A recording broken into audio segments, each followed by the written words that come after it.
Hey everyone, welcome back to part 3 of my full stack banking app presentation. My name is Nick. Make sure if you haven't already to watch part 1 and part 2 where I briefly go over the front-end architecture as well as the authentication methods I use and the server and database information, everything that I use to set up the server and the backend basically. So yeah, if you haven't already, make sure to check those out. And yeah, let's get into it. So this is the overview for this video. We're going to be going over my deployment, basically what cloud service I use to deploy the app, new features that I added, as well as the demonstration of the app itself. I'll show you in real time how to interact with the site, and then we'll end the video with a reflection, just kind of looking back at the project and what I'd do differently if I were to start from scratch. So yeah, as far as deployment, I used Amazon AWS on the EC2 instance, and it's running on Linux. I basically just cloned my GitHub repo to the EC2 instance and built it locally. Nginx was configured to serve the built React app on port 80, and security group permissions for the EC2 instance were modified to allow HTTP access from any IP address, and I did not use a Docker container. This is a brief list of the new features that I added. I changed the navbar slightly. I changed the color and I removed some of the features that were in the front end project, as well as overdraft protection, and then the logout feature. So yeah, let's go into the browser and I'll show you the app in real time. So here it is. This is the Bad Bank application. As you can see, you have a navigation bar at the top with all the components. I just want to point out just little nuances of the nav bar. If you hover your mouse over the nav bar component, you see that it's highlighted, and if you were to select a page, it's kind of the text is kind of bold, or I guess highlighted, just to signify what page you're on. And on top of that, I have little description boxes for each navbar item when the mouse is hovered over there. You can see balance, view current balance, withdraw, deposit, give us your money, login, and so on. And then obviously the Bad Bank title acts as the home button, and yeah, that's that. Let me show you real quick how the create account form reacts.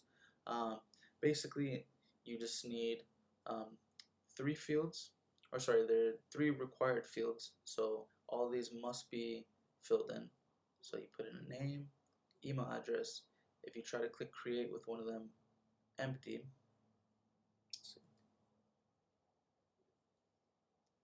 that's in the way, but it'll say please fill out this field. The same goes for all the other fields. If you leave the email empty, it'll tell you to specifically enter your email. And on top of that, it does require that the password be at least 8 characters. So if you try to type one in that's less, it'll give you an error message and it'll disable the create account button. So let's create a password. Once you click create, you'll get a success message as well as an add another account button. While we're on the create account page, I want to point this out. If we were to click add another account, if let's say we were to enter the same email, the same user information, it will say,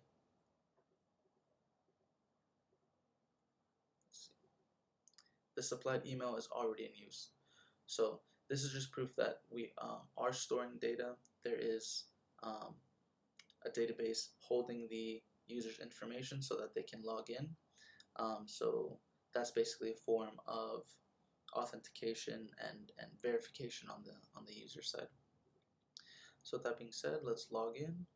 Once you log in, you get the success message saying that this email has logged in. And one of the changes I made was I moved the logout button from being at the top of the navbar to on the login page. just for the sake of doing something different, just changing it, and I wanted to give myself the challenge of putting it on the card, because that did present itself to be pretty hard. So for me at least, but yeah. So now it's on the card. Let's move on to the deposit page. Currently we have a 0 balance, so let's try to deposit 500. As you can see, when you click deposit, you get a success message, and the balance updates to 500. And so with the withdrawal page, if let's say you want to withdraw more than your current balance, let's say 700, you'll get an overdraft protection error, insufficient funds, and it won't let you withdraw it. So it's kind of just like protection for the user. So let's try to withdraw the actual amount we have, and then you get a success message, withdrawal of 500 successful, and it reflects in the balance. And let's see, I also added the feature of no negative numbers being accepted. So obviously you can't deposit a negative amount. If you try that, it'll tell you cannot enter negative amounts.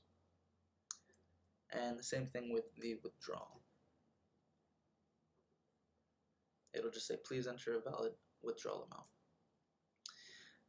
Let's see, for the all data page, this is one of the pages that, one of the pieces of information that persists throughout login. So no matter how many times you log in or out or refresh the page, anytime you create a user or log in, it gets stored here. So this list will just get longer and longer and longer with each login. One of the other things I changed was I took out the balance from the all data page. I figured since I'm just going to have a designated balance page, just take it off from here and just have this be the balance page.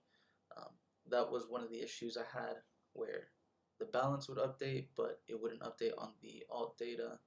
So I just figured I'd take it out. It was too much of a headache.